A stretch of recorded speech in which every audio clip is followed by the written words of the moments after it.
Estamos con Alejandro Banoli, que es economista y presidente de la Comisión Nacional de Valores. Alejandro, muchas gracias por estar acá. No, es un gusto. ¿Cómo estás? Vamos a hablar de varios temas. Uno de ellos tiene que ver con una saga que empezó a investigar y a trabajar la Comisión Nacional de Valores alrededor de la complicidad de distintos sectores empresariales, alrededor de ese momento tan particular que vivió la economía y la política en Argentina, que fue el proceso.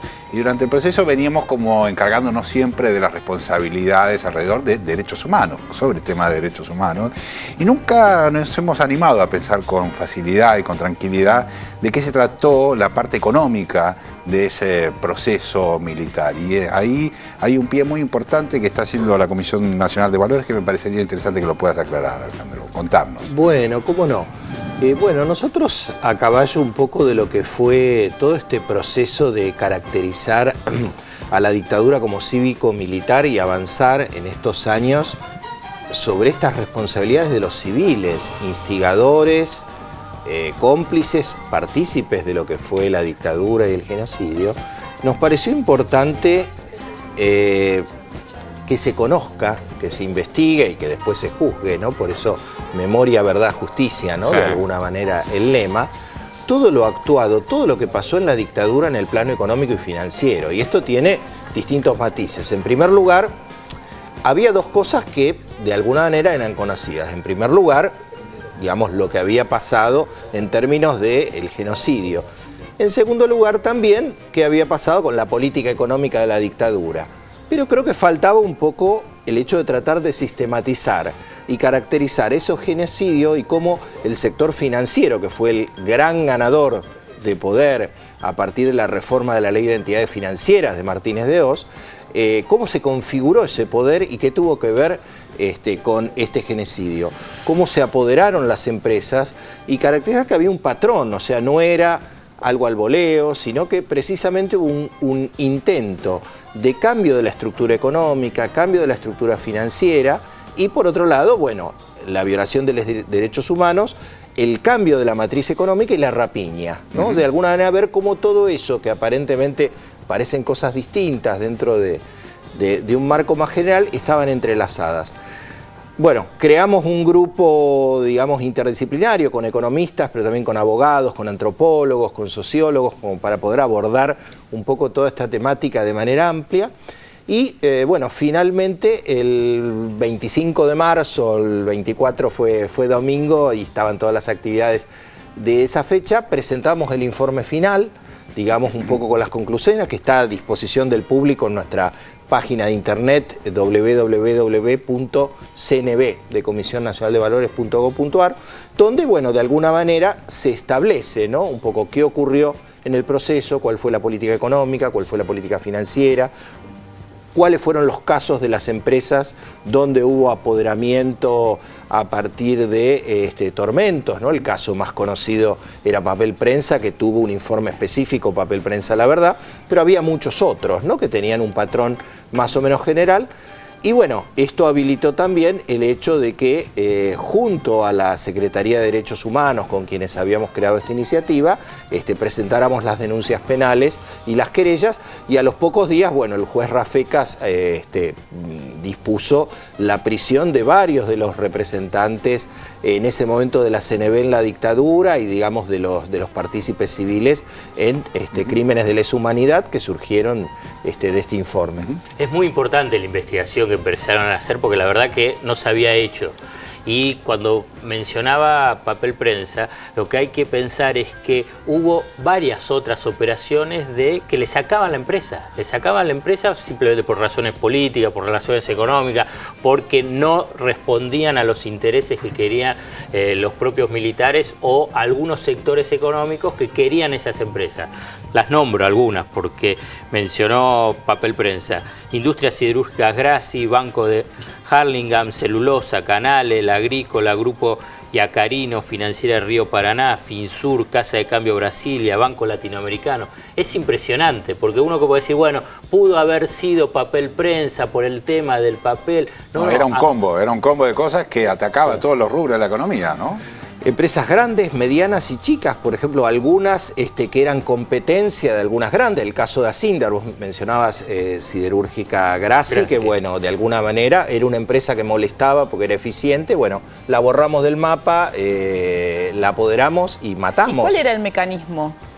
Y básicamente había distintos mecanismos. Por ejemplo, usar al Banco Central o a la Comisión Nacional de Valores como organismos que iban rodeando, pidiendo información, sancionando, intimidando, para que estas personas o vendieran la empresa o si no la vendían, bueno, directamente ir hacia un proceso de intervención con desplazamiento. Pero en muchos casos lo que ocurría es que estos empresarios, porque hay muchos casos de empresarios pequeños y medianos o algunos que estaban enfrentados con la cúpula militar, que fueron desaparecidos o sufrieron detenciones, ¿no? El caso Iacarino, por ejemplo, que fue juzgado hace poco, claro. Que se está juzgando y que bueno, hubo condenas, es una de las primeras condenas que hay por estos casos, lamentablemente. Hay una apelación también de por Hoy salió la apelación del fiscal. Hoy salió, claro. La apelación del fiscal. Sí. Era previsible también. O sea, se estableció la Cámara que era crímenes de lesa humanidad, pero le dieron 3 y 4 años de prisión. Bueno, creo que es una condena, a ver, importante de lo simbólico, pero por la gravedad de los hechos claramente me parece que es muy baja. También empresarios santiagueños que también tenían un concepto también de empresa social y que también sufrieron detenciones y tormentos. Bueno, esto tiene que ver cuando uno recuerda la Confederación General Económica intervenida, el traspaso violento hacia la Unión Industrial Argentina. O sea, evidentemente hubo una modelización macro y micro, ¿no? Y lo que es muy impresionante es cómo a partir de este proceso pudimos encontrar prueba documental de la participación de gente del Banco Central y de la Comisión Nacional de Valores en los centros clandestinos de detención, haciendo inteligencia, de alguna manera ayudando, entre comillas, a los torturadores a sacar la información financiera, porque bueno, los carniceros por ahí no sabían de finanzas para preguntar, ¿no? Entonces eso está documentado. Hay notas de felicitación por esta participación del coronel Rualdés en el Campito. La verdad que encontramos una información estremecedora que, bueno, quedó en la burocracia, por ahí quedó dentro de archivos donde está lo que fue la destrucción sistemática, consciente, el paso del tiempo. Quedó algún material que creo que fue muy importante para la causa y para también esclarecer hoy qué representa, porque lo cierto es que no estamos hablando de la historia solamente, estamos hablando también de un poder económico y financiero que aún en democracia siguió condicionando. Claro. Sigue siendo un poder concentrado que hoy está siendo un límite a la democracia real. Entonces, por eso creo que por fuera de la justicia sobre lo que pasó, de alguna manera estamos generando condiciones para un debate político-económico que hace precisamente a la construcción de una democracia o a la regresión de un poder neoliberal neoconcentrado, que en esa época usó la tortura y el genocidio, y hoy usa todas las presiones con las corporaciones mediáticas, con la corporación judicial, con las transnacionales, es decir, con todo el poder real que no quiere que haya una democracia con inclusión social en la Argentina. La calificación de delitos de lesa humanidad es lo que permite investigar estos delitos económicos transcurrido tanto tiempo, ¿no? Porque uno dice, bueno, ¿y ahora qué con esto cuando tal vez no está aprobado la tortura de por medio para sacarle una empresa, ¿no? Exactamente, porque si hubiera, digamos, algún delito normal, ya después de 30 y pico años estaría prescripta la causa, pero la configuración de un crimen de lesa humanidad, o sea, precisamente es crucial determinar de que hubo torturas o que hubo violaciones a los derechos humanos para que se pueda investigar y para que se pueda condenar a los responsables, porque si no serían causas ya que se caen, ¿no? ¿Querés que cambiemos de tema? ¿Podemos hablar de otros temas? Sí, como vamos al gran CEDIN. Estamos con la Comisión Nacional de Valores, claro, presidente de la Comisión Nacional es de el Valores, gran momento. Y el gran tema de esta semana son los CEDIN. Bueno, después de Bob Marley, difícil, pero trataremos. Depende, porque son verdes, digamos. Digamos, ahí hay un color en común. ¿Qué es lo que se puede decir de estos primeros días de desarrollo del CEDIN? Bueno, a ver, la exteriorización va a estar abierta por 90 días. Estamos hoy, es día miércoles en el tercer día, ¿no? O sea, normalmente este es un proceso donde quienes van a tomar la decisión generalmente esperan a ver cómo viene la mano. Señales, digamos, exactamente. Claro, por lo cual yo creo que hay que salir, digamos, de la ansiedad lógica o de, digamos, de quienes quieran presentar que esto es un fracaso por el hecho de que todavía hoy, en principio, no sé si es que hoy lo hubo, no tengo información, todavía no hay una exteriorización específica. Pero lo cierto es que creo que esta exteriorización, más allá de la discusión que da para largo respecto a digamos, si es justo o no es justa, yo creo que abre una oportunidad importante en términos de que, a ver, en el marco de una crisis internacional muy complicada, creo que cualquiera que lea cualquier diario se da cuenta que esto es así. Yo mencionaba, creo cuando hablábamos el otro día, que me causaba gracia que decían el viento de cola, digo, no sé en Brasil para dónde viene, en España para dónde viene, creo que viene muy cruzado y muy complicado. Había una retracción en el sector inmobiliario. Es cierto que, digamos, de alguna manera el cepo cambiario tuvo un efecto negativo sobre la actividad inmobiliaria. Por otro lado, que hacen falta instrumentos de inversión todavía en un país donde por más de 30 años, 30 y pico de años, se instaló una mentalidad dolarizadora en la Argentina, ¿no? Entonces, creo que la introducción del CEDIN abre una herramienta interesante en este sentido, ¿no? De ser un facilitador de operaciones inmobiliarias por un lado, digamos, dada la imposibilidad de acceder al mercado de cambios, de buscar un activo local que cumpla un rol como el del dólar, pero que no sea el dólar. Y por otro lado también el hecho de, en un marco de recuperación de reservas derivado de lo que sería la exteriorización, la posibilidad de abrir un instrumento también que permita inversión por fuera del menú que ya está. Nosotros estamos ahora a fin de mes ya terminando de reglamentar la ley de mercado de capitales que fue aprobada por el Congreso el año pasado y que va en esta línea, ¿no? De tratar de ofrecer distintos instrumentos financieros para que el público pueda ahorrar. Y creo que, bueno, nuevamente hay un sentido de realismo, es que la gente en este contexto también tan complejo todavía, digamos, quiere instrumentos cuasi dolarizados y bueno, creo que esto es una alternativa. En estos días, Manoli, ya hubo alguien que compró un CEDIN y que lo metió en el mercado secundario a ver cómo funcionaba. ¿Hay una cotización al respecto? ¿Se puede tener una idea de eso? A ver... para ver lo de las señales que usted estaba marcando.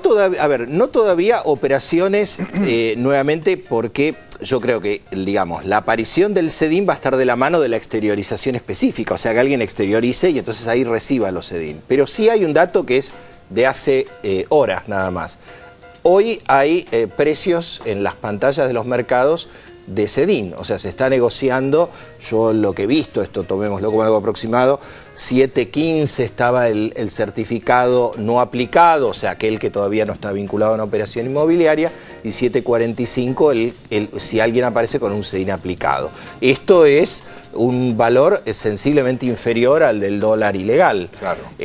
Con lo cual hay ya, por un lado, la posibilidad de que se pueda negociar en los mercados, lo cual va a facilitar esta segunda alternativa. Bueno, aquel que exterioriza y no le interesa comprar una propiedad porque está lleno de propiedades o porque tiene una propiedad, lo vende y entonces ahí empieza el circuito, digamos, de ahorro de inversión, con lo cual, bueno, creo que también esto está reflejando el hecho de que la perspectiva de una reducción del valor del dólar marginal acompaña precisamente, por un lado, esta decisión de enfrentar el problema, de que van a ingresar reservas, de que no va a hacer falta hoy por hoy alguien que tenía que entregar dólares para una operación inmobiliaria, estaba de alguna manera, no le quedaban más caminos que buscar mecanismos no legales y hoy tiene una alternativa. Entonces la presión sobre el dólar marginal por fuera de lo que es esta expectativa que crearon las corporaciones mediáticas, tenía también una cuestión objetiva, que era el hecho de que había gente que no estaba en ninguna conspiración,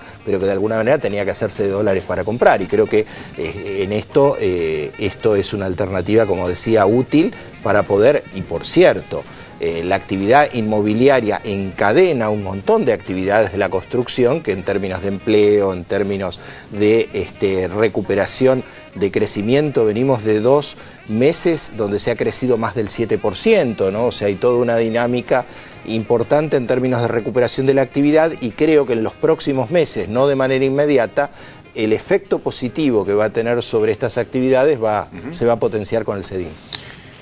Vos no tenés preguntas porque ya te la sabes a todas las respuestas. No.